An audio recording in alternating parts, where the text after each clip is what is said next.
Hello dear student, this is Salma Aftab standing in front of you and today we are going to discuss the packing fraction or the packing efficiency. In the last class we have a detailed discussion about the calculation of the number of atoms in different unit cell. Last class में सारी discussion हो चुकी थी कि how just we calculate the number of atoms in different unit cell, that is your simple cubic unit cell, face center unit cell and body center unit cell. Okay. Sorry, today I am not feeling well, that's why just ignore that. And in this lecture we will discuss the packing fraction or the packing efficiency. Okay, in different unit cell. The first one is our simple cubic unit cell and it is also called as primitive unit cell. It is also called as primitive unit cell. So first of all, just try to understand what is packing fraction or packing efficiency. Actually, packing fraction or packing efficiency is जैसे कि हम लोगों ने as we have discussed that what is number of atom, what is the contribution of number of atom. एक unit cell है उसमें atoms की contribution क्या है. In the same way we are going to discuss the packing fraction or packing efficiency. It means कि if we have any unit cell, कोई crystal है, उस क्रिस्टल में एटम्स किस तरीके से एग्जिस्ट कर रहा है और टोटल उसकी पैकिंग एफिशिएंसी क्या है. आई मीन टू से वो उसमें एटम कितने उसमें कंट्रीब्यूट कर रहे हैं, ओवरऑल पूरे वॉल्यूम कितनी एग्जिस्ट कर रही है उसमें, क्रिस्टल में वॉल्यूम कितनी एग्जिस्ट कर रही है. So the formula for the packing efficiency is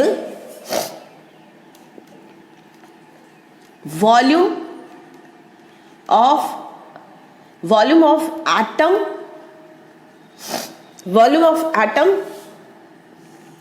divided by volume of unit cell.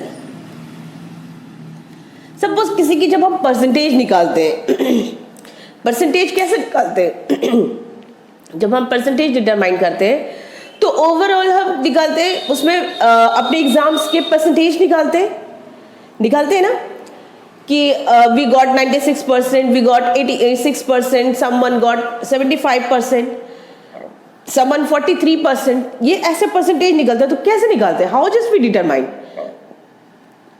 Determine कि out of 100 is the total, total में से हम लोग निकाला है. और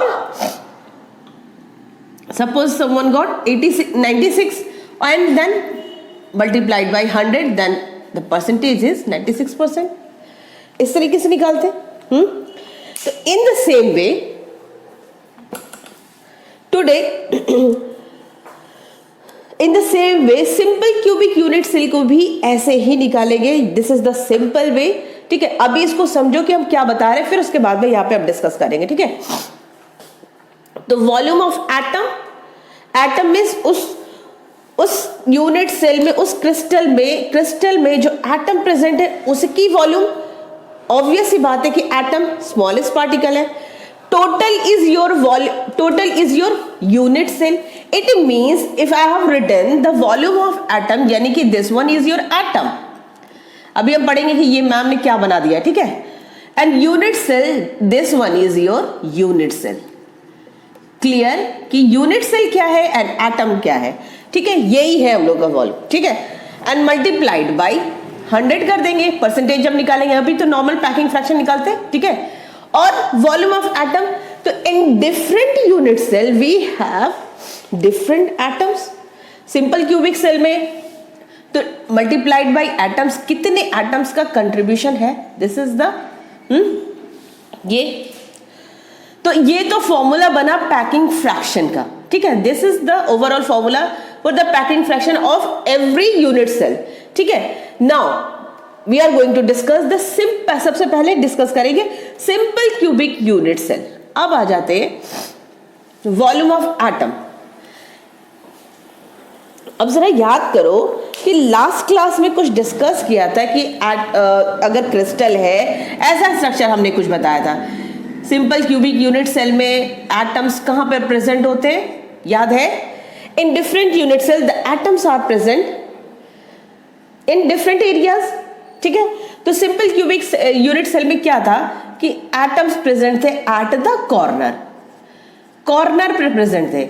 और ये भी अगर याद हो तो हमने कहा था कि एटम्स जो है, अभी तो समझने के लिए हम लोग बता रहे हैं कि ये कॉर्नर्स पे प्रेजेंट है, but they are not just like this, ठीक है। रियल वो कैसे प्रेजेंट होते हैं? Both the atom touches each other. जो कॉर्नर कॉर्नर पे प्रेजेंट है, they are exactly present like this in the crystal. Crystal में वो इस तरीके से प्रेजेंट हो, ये दोनों जो एटम है ना, वो एक दूसरे को टच करता हुआ रहेगा, ठीक है। तो ये हो गया, ठीक। This is the overall structure for simple cubic unit cell. Now अब ये बनाने का मतलब क्या हुआ, क्योंकि हमें निकालना क्या है? पैकिंग फ्रैक्शन और packing efficiency. And this is our edge length, this is our edge length. Edge length में साइड और ए, इसको हम लोग क्या कर रहे हैं? दिस इज दिस पोर्शन, ठीक है, ये वाला पोर्शन जो है। और in a cube every side is equal. Cube में सारे साइड इक्वल्स है, ठीक है, सारे साइड इक्वल्स है। इट मीन्स यहां पे भी ए होगा, this one is also A, this one is also A, ठीक है। तो दिस वन इज ऑल्सो ए, ये भी क्या होगा? ए होगा, ठीक है। A determines the edge length, ठीक है। स्पेलिंग ईडीजी है, ठीक है, नॉट एडी। नाउ अब अगर हम इसको, ये एटम है हम लोगों का, ठीक है, एटम जो प्रेजेंट है कॉर्नर पे। सिंपल क्यूबिक यूनिट सेल में एटम्स आर प्रेजेंट और एट द कॉर्नर, और कॉर्नर पे प्रेजेंट होने की वजह से, और ये भी बताया था अगर याद होगा बेटा कि एटम्स जो है वो स्फीयर के फॉर्म में प्रेजेंट है, ठीक है। Crystals are in the form of cubes, but the atoms are present in the form of sphere. तो ये स्फीयर हो गया, और इस स्फीयर में if it is a sphere, ठीक है, तो स्फीयर की स्फीयर जब बात करेंगे तो रेडियस बात करेंगे।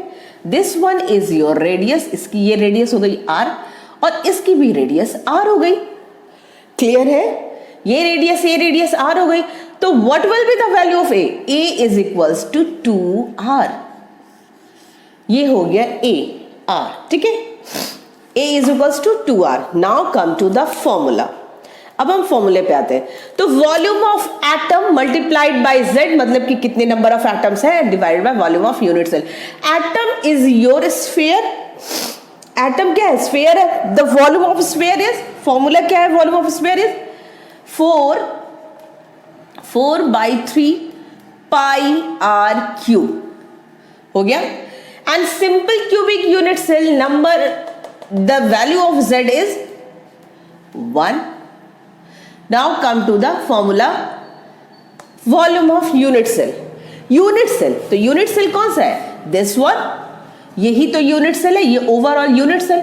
तो volume of cube is a cube, side cube, a is your edge length, या हम लोग we can write like this, side cube or is equals to a cube।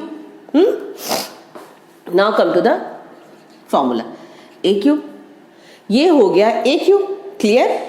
Now अगर ये ए क्यूब है, ठीक है, हो गया। अब इसको कैलकुलेट करो। 4/3 पाई की वैल्यू कितनी हो गई? 3.1। इसको अगर हम लिखेंगे 22/7 इंटू आर क्यूब, ठीक है, divide multiplied by a cube. ये हो जाएगा ऐसे, इसकी वैल्यू पता ही होगी, 4/3 मल्टीप्लाइड बाई 3.14। अब अच्छा यहां पे आ जाओ, r cube by a cube, ये होगा ओवरऑल। अभी हम यहां पे बॉक्स बनाते रहे, ठीक है, इतने तक।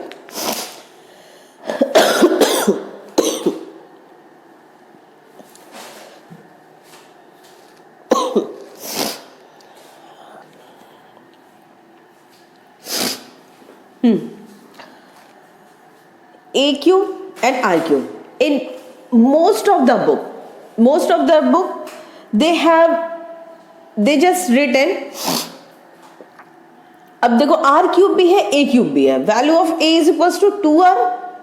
We can put the value of R in the form of R also, and we can put the value of A also.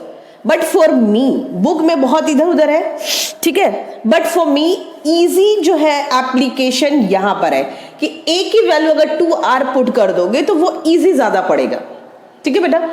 तो that's why I will put the value of A here. That will be 4/3 multiplied by 3.14. R cube as it is रखेंगे और we will put the value of A.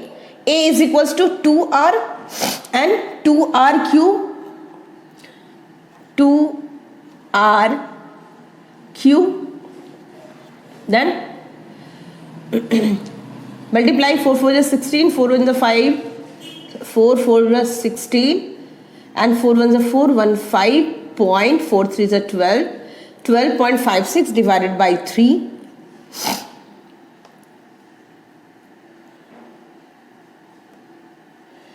Okay, and then this one is R cube divided by 8R cube, and R cube cancel. Okay, now we will calculate and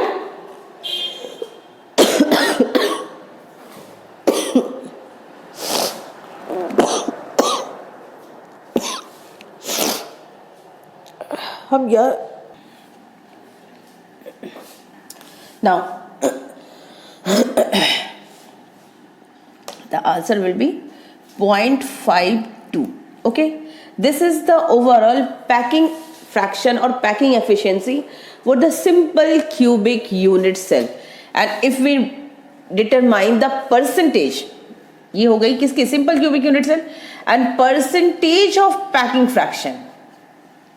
If the percentage of packing fraction will be 0.52 multiplied by 100, that is 52%. It means ये 52%, it means ये show कर रहा है कि in simple cubic unit cell we have a used space is 52%. that's why तो overall किसी भी चीज में टोटल जो स्पेस होती है that is 100%.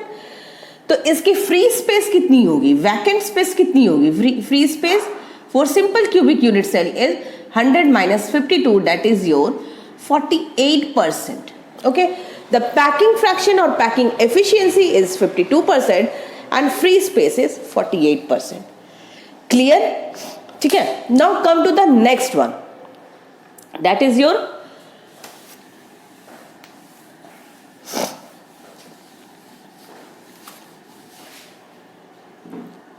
face centered unit cell.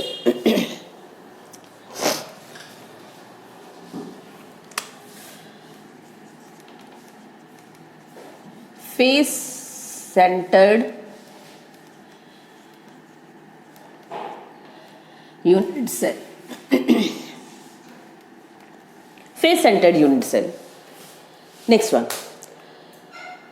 atoms are present at the corner. ये तो पता था face centered में भी, because in each and every unit cell atoms are present at the corner, but in face center along the corner atoms are present at their faces also.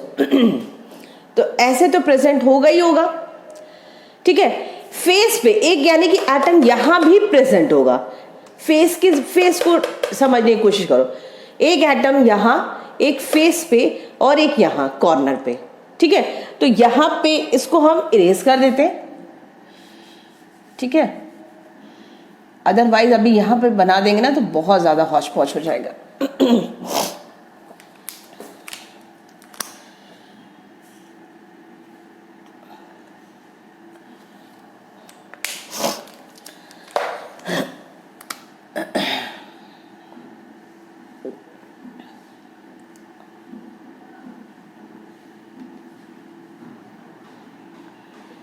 Actually जो size होगा वो same होगा बेटा, ठीक है। तो मेरी यही साइज गड़बड़ बनी है, क्योंकि देखो रेडियस के जस्ट नीचे ये ज़्यादा है ये पोर्शन, और ये रेडियस के मतलब हेमिस्फेयर का पोर्शन ये कम बन रहा है, ठीक है। तो इसलिए ये स्ट्रक्चर इसको मैनेज कर लेना, ठीक है। ये सारी पोर्शन वो सेम बनेगी, सेम साइज की बनेगी। और यहाँ पे अगेन अब कुछ क्लियर है। एक तो इस पे बनेगी, ये बाहर जो निकल ऐसा नहीं होना चाहिए, बट टू इक्वल करने के लिए हम ये बना रहे हैं, ठीक है। कि अगर याद होगा फेस सेंटर्ड पे, तो एटम जो है, एक बॉक्स है इधर, एटम जो है इस पे फेस पे अगर देखो तो एक एटम यहां पे प्रेजेंट होगा, one of the atom is present यहां पे, इट विल प्रेजेंट हियर। एक एटम यहां पर और एक इसके फेस पे, ठीक है। यहां इस पोर्शन पे, इस पोर्शन पे और इस पोर्शन पे, वह that same portion I am trying to make, that same portion I am trying to make कि एक यहां पर होगा, एक एटम यहां पर प्रेजेंट होगा, एक सेंटर पे, एक ये पे, यही फेस हो गया ना, कॉर्नर पे भी, इन दोनों कॉर्नर पे भी और इस फेस पे भी, ठीक है ना। तो overall in face center the atoms are present like this.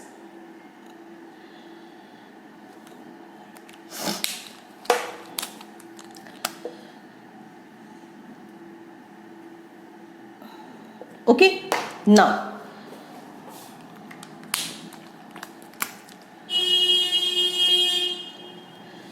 this one तो ये स्ट्रक्चर कुछ ऐसे होगी, ठीक है। और ये एक सी यहां से स्ट्रेट लाइन जाएगी, ये रेडियस यहां तक, ये रेडियस यहां तक, और इसकी दोनों रेडियस कंबाइन कर जाएगी। This one is your r, ये भी आर, ये भी आर, ये भी आर, ठीक है। ये हो गया, क्लियर है ना। अब आ जाओ अपने इस पे। तो ओवरऑल ये पोर्शन बना। Now come to the formula. Formula क्या था? वॉल्यूम ऑफ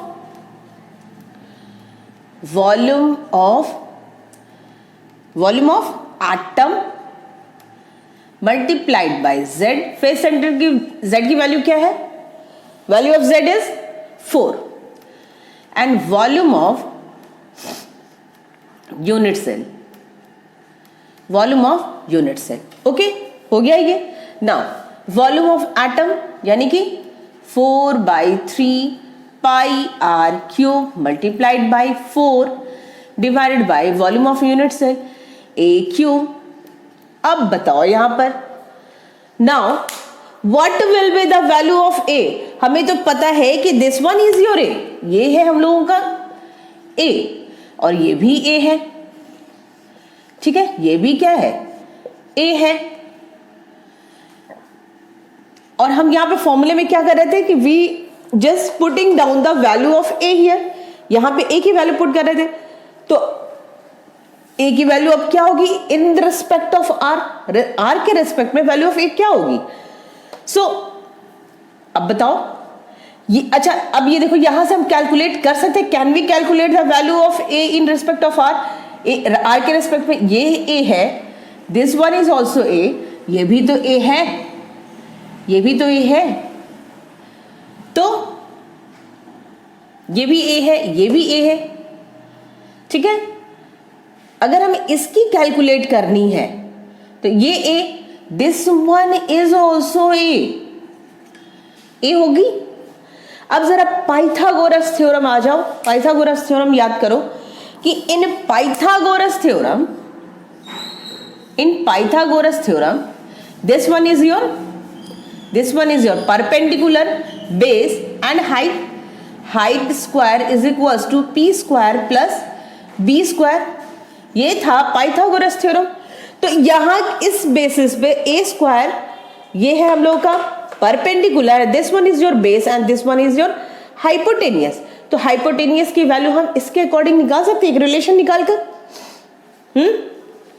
ना तो जरा निकाल लो, उसके बाद में हम यहाँ पे वैल्यू पुट कर लेंगे। सो दिस वन यहां पे कितने 1 2 3 4 4r, 4r square is equals to a square plus a square, दोनों तरफ ए। तो 4r square is equals to 2a square होगा ये। नाउ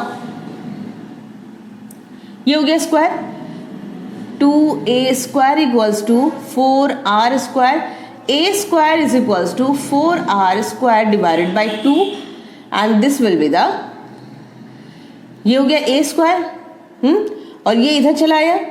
नाउ ये हो गया, now a is equals to 4r square upon 2, बाहर क्या क्या आ जाएगा, a is equals to 2r upon 2r upon root 2।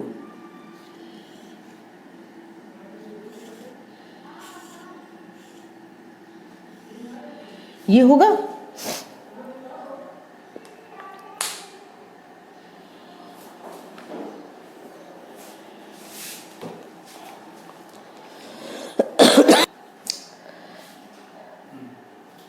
ये बेटा यहाँ पे a इक्वल्स टू एक माइन्यूट मिस्टेक है, दैट इज मैंने यहाँ पे कैलकुलेशन किया ही नहीं, 4r स्क्वायर आई रिटन, ठीक है।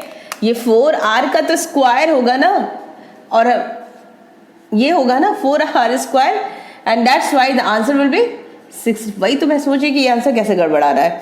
16r square is equals to 2a square, ठीक है, तो 16 होगा ये। दिस वन इज ऑल्सो 16, ठीक है। अब 16 का क्या हो जाएगा, 16 4r स्क्वायर, a का क्या हो जाएगा, ओवरऑल रूट होगा, a is equals to 16r square upon 2, ये ओवरऑल रूट, क्योंकि ये स्क्वायर हटाएंगे। नाउ अब इसका हो जाएगा 4r अपॉन रूट 2, a की वैल्यू ये हो जाएगी। और बुक में it is also given a equals to, a is equals to, अगर देखो इसको हम दूसरे तरीके से भी लिख सकते हैं, 4 को 2 multiplied by root 2 multiplied by root 2 r divided by root 2 can be write like this also. इसको हम दूसरी तरीके से ऐसे भी तो लिख सकते हैं, रूट टू क्या होगा, 2 ही तो होगा, 2 into 2 4, 4r upon root 2, so it will be cancel out. So the value of a is 2 root 2 r। तो बुक में अगर ये दिया होता है, कंफ्यूज मत होना बेटा कि मैम ने तो ये बताया, ठीक है। कैलकुलेशन ये भी है, ठीक है। न्यूमेरिकल में आपको जो बेटर लगे वो यूज करो, ठीक है। a is equals to 4r upon root 2, a equals to 2 root 2 r. Now put the value 4 upon root 3 pi r cube multiplied by 4, और यही वैल्यू हम लोग लेते 2 रूट 2 का होल क्यूब, और ये r क्यूब हो ही जाएगा, ठीक है। 4 by 3 multiplied by 1.7,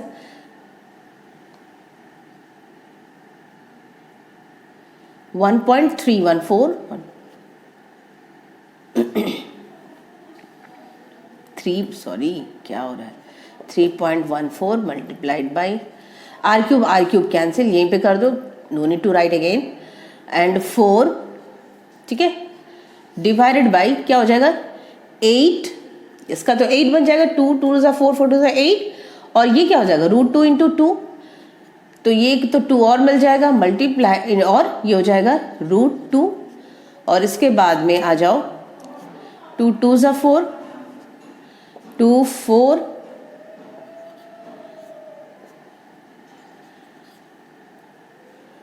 3.14 divided by 3 multiplied by 1.414, ये हो गया। और ओवरऑल इसकी पैकिंग फ्रैक्शन आ जाएगी फेस सेंटर्ड की 0.75 0.7 था। आई थिंक अप्रॉक्स यही वैल्यू आएगी इसकी।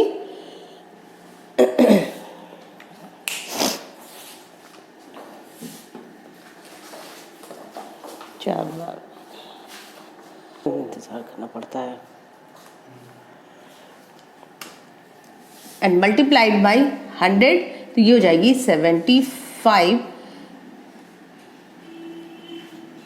74% is the percentage of packing fraction in face centered unit cell। ठीक है, in face centered unit cell। So overall यहां तक कंप्लीट हो गया। Now come to the third one।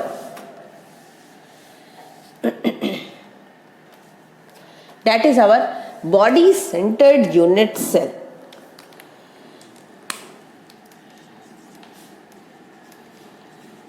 Body centered unit cell. Body centered unit cell में समझने की कोशिश करो कि the atoms are present at the corner.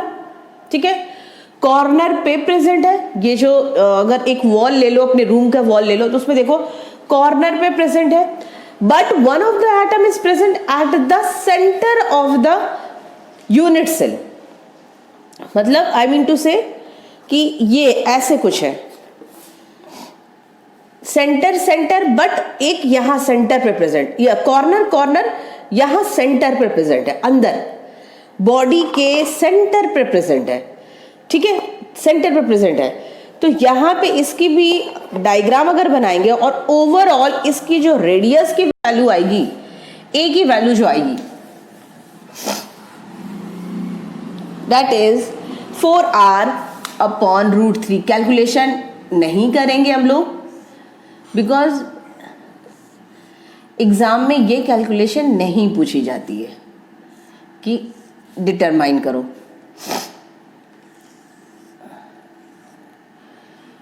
ठीक है, ये यहां होगा, एक सेंटर पे होगा।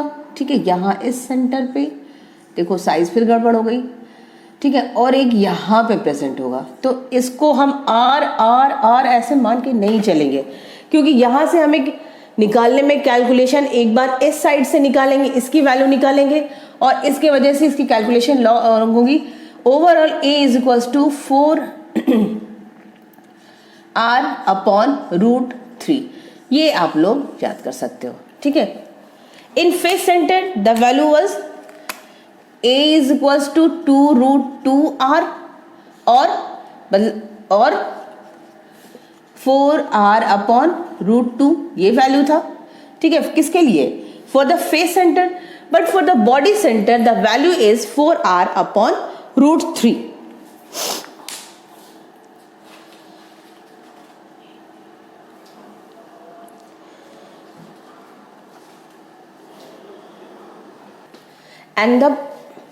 and the packing efficiency is, packing efficiency में भाई एक वैल्यू हम लोग पुट कर देंगे, 4/3 pi r cube. Body centre में नंबर ऑफ एटम इज 2 और a cube 4/3 pi r cube multiplied by 2a 4r/√3।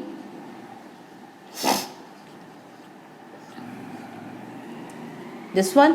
और ओवरऑल कैलकुलेशन बेटा आप लोग कर लेना कैलकुलेशन, और ओवरऑल कैलकुलेशन इसकी आएगी 0.68, और परसेंटेज अगर हम लेके जाएंगे तो we will multiply with 60% of packing fraction, PF packing fraction multiplied by 100, that is your 68%। ठीक है, percentage of packing fraction. So the free space will B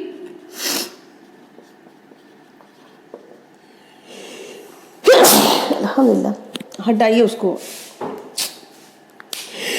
space is 100 minus 68, that is our 32%. 32% is the free space. It means in each and every unit cell there is some space which is free or which is vacant. ठीक है, तो वहां पे हम लोग आगे discuss करेंगे, we will discuss later on the voids. ठीक है, वॉइड्स डिस्कस करेंगे, जो फ्री स्पेस जिसको कहते हैं, ठीक है। Now the again we will discuss the numerical part, that is our density of the unit cell. Density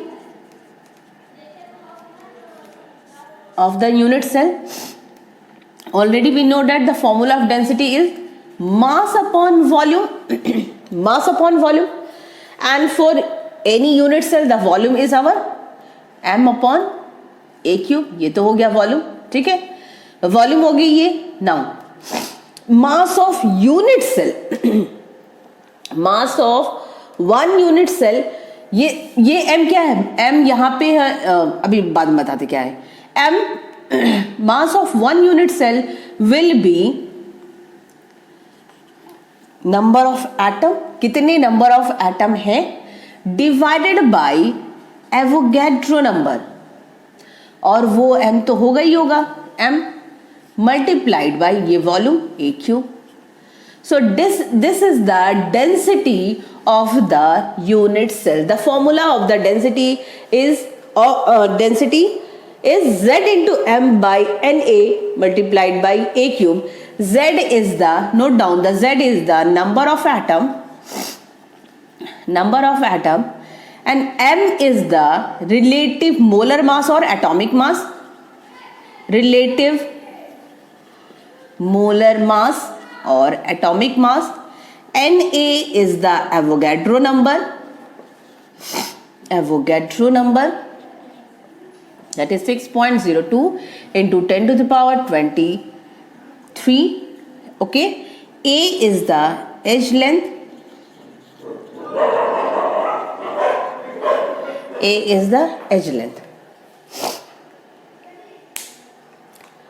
okay। This is the overall formula, and the unit is gram per centimeter cube, ठीक है। इसकी कोई unit नहीं, इसको कोई unit नहीं, molar mass को ग्राम में लेंगे और a is will be in centimetre, तो हो गया ग्राम पर सेंटीमीटर क्यूब। एक चीज और यहाँ पर आएगी, हर क्वेश्चन में मोस्ट ऑफ द न्यूमेरिकल में पिकोमीटर में आता है, तो 1 पिकोमीटर, ये भी नोट कर लो, 1 picometer is equals to 10 to the power -10 centimeter, ठीक है।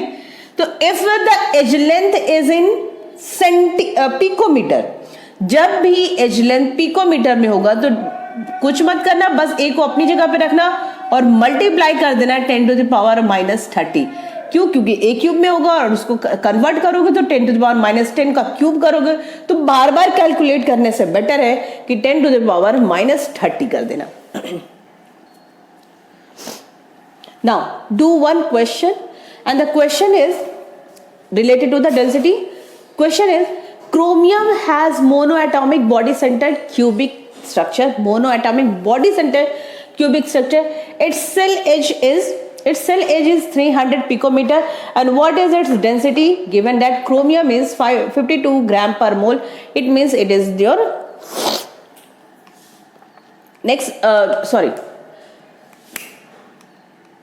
body centered cubic structure, it is body centered cubic structure, ठीक है। So the value of z is equals to 2, edge length is given, that is your value of a 300 picometer, यानी कि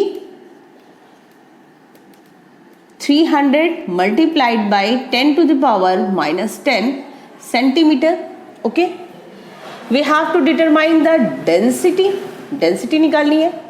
molar mass is given 52, ठीक है। Now so सारी चीजें दी हुई है, density is equal to z into m divided by na into a cube, okay.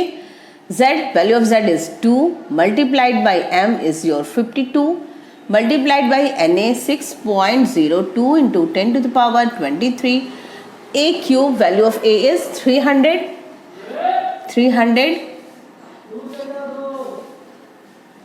minus 30, 10 to the power minus 30 हो गया ये। नाउ अब इसको कैलकुलेशन कर लो, 2 3 या 0.1 52 डिवाइडेड बाई 3.01, ओके ये हो गया, ये -30, ये 23, ठीक है, कितना हो जाएगा 10⁻⁻7, और इस 7 को ऊपर लेके जाएंगे तो हो जाएगा 10⁻7, ओके हो गया ये। 3 3 9, 9 3 27, 2 7, कितना हो जाएगा ये 60, ठीक है 3 3 6, इसको भी हम ऊपर लेके जाएंगे तो क्या हो जाएगा ये 10 - 6 तो ये हो जाएगा 1, ये हो गई वैल्यू, हो गया। तो ओवरऑल इसकी कैलकुलेशन करेंगे then we will get the answer is 6.3952 gram per centimeter cube overall, this is the density, ठीक है बेटा। आई थिंक आप लोग को सारी चीज़ें क्लियर हो गई होगी, एवरीथिंग विल बी क्लियर, ठीक है। इस लेक्चर से क्या क्या सीखा, what we have studied that how to calculate the packing fraction, packing fraction में how we just calculate the edge length, ठीक है, एज लेंथ कैसे निकाला in different unit cell, and then packing fraction and then the density, ठीक है। और density से ये कंफर्म कर लो एक न्यूमेरिकल आना पक्का है, ठीक है, 1 न्यूमेरिकल इज फॉर श्योर इस चैप्टर से, ठीक है। और in the next class we will discuss